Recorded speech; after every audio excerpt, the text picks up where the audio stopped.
The poster is based on climate change and biodiversity. It mainly focuses on how contribution of cosmopolitan anthropogenic towards the climate change has affected the savanna biome in the Gorongosa National Park in a way that it poses threats to the biodiversity.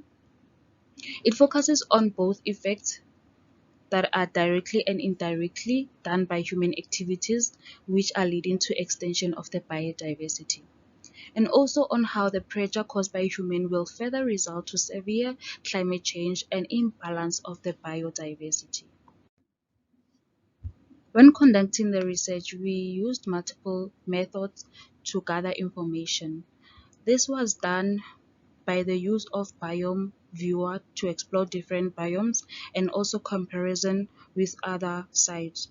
The aim of this was to check the pattern of how other biomes are affected by human activities and how actually the Gorongosa National Park is being affected by human activities.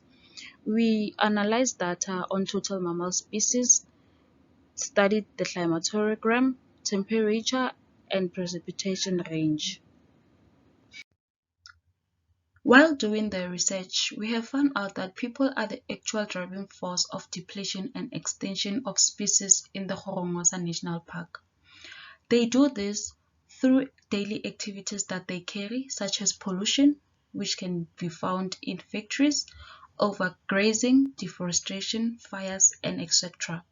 The activities that they carry cause or contribute more of greenhouse gases in the atmosphere in a way that they they result to the change in the global warming, and in turn this global warming affect the survival of the species.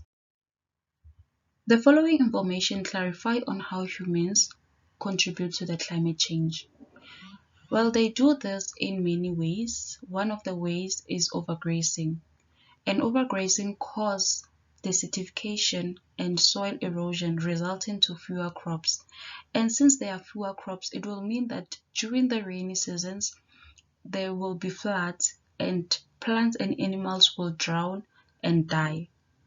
They also do this through deforestation, which increases the greenhouse gases in the atmosphere since there are less plants to absorb the carbon dioxide.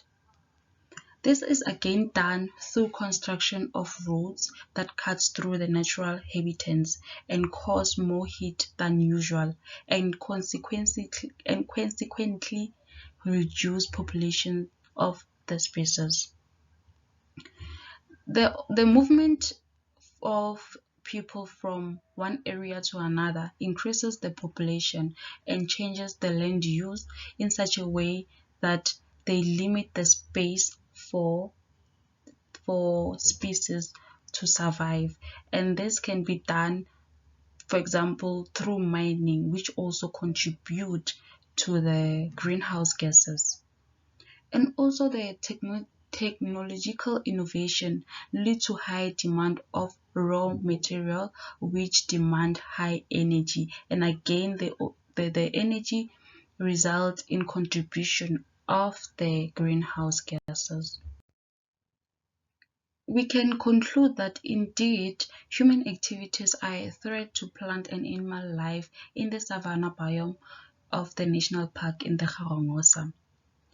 Well, another positive part is that it is noticed that people are the driving force of the depletion of the biodiversity. So the good news is that strategies has been implemented in a way that they introduced the buffering of the areas, afforestation, and camera installation so that the biodiversity indeed do recover.